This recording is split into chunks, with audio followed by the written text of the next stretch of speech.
지난 9일 서울에 예상된 비의 양은 최고 120mm. 그러나 이틀간 기록된 강수량은 고작 1.6mm에 불과했습니다. 반대로 전북은 최고 예상치 120mm의 2배가 넘는 244mm가, 충남도 예상보다 100mm 이상 많은 260mm의 호우가 떨어졌습니다.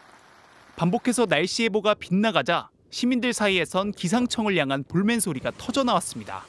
비 많이 온다고 해가지고 우산 항상 챙기고 다니는데 또 막상 나가보면은 이제 좀 있으면 해 뜨고. 예보를 확인하고 산책을 좀 안 가면 해가 뜨고. 기상청은 국내와 해외 슈퍼컴퓨터 예측 모델과 실황 자료 등을 종합적으로 고려해 예보를 내놓습니다. 평소엔 90% 넘는 높은 정확도를 자랑하는데 장마철엔 70%대까지 낮아집니다. 올해는 특히 중국에서 발달한 저기압이 한반도를 번번이 통과하면서 변동성을 더 키우고 있습니다.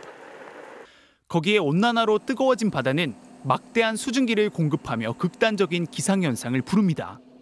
이번에 군산 어청도에 1시간 동안 146mm나 쏟아진 비는 500년에 한 번꼴로 올 만한 폭우였습니다.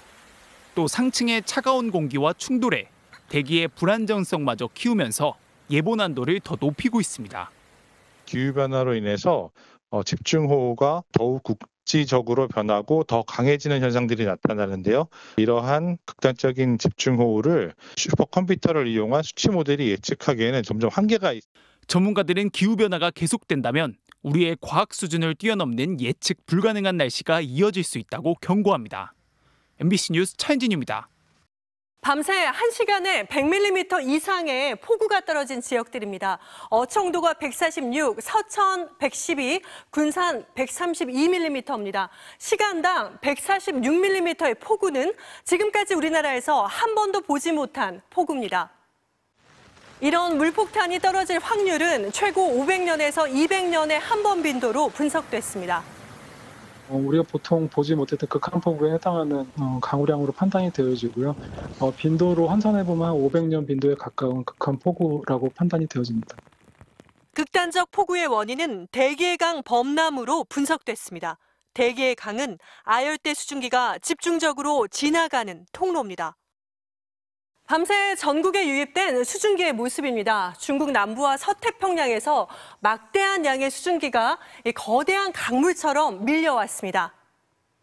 중국 내륙에서 저기압 발달해 나오고 있고, 그리고 남중국해를 비롯해서 저기도 지역에 수증기량이 평소보다 훨씬 많습니다. 그러다 보니까 대기의 강이 발달하기 위한 최적의 조건을 가지고 있습니다. 강처럼 밀려온 수증기는 북쪽에서 밀려온 냉기와 부딪혔습니다.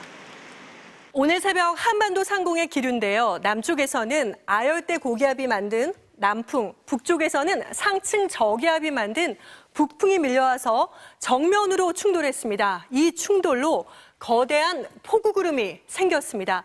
붉은색으로 표시된 키가 10km가 넘는 살인적인 폭우구름이 발달해서 새벽에 충남과 전북 지역을 강타하는 모습입니다.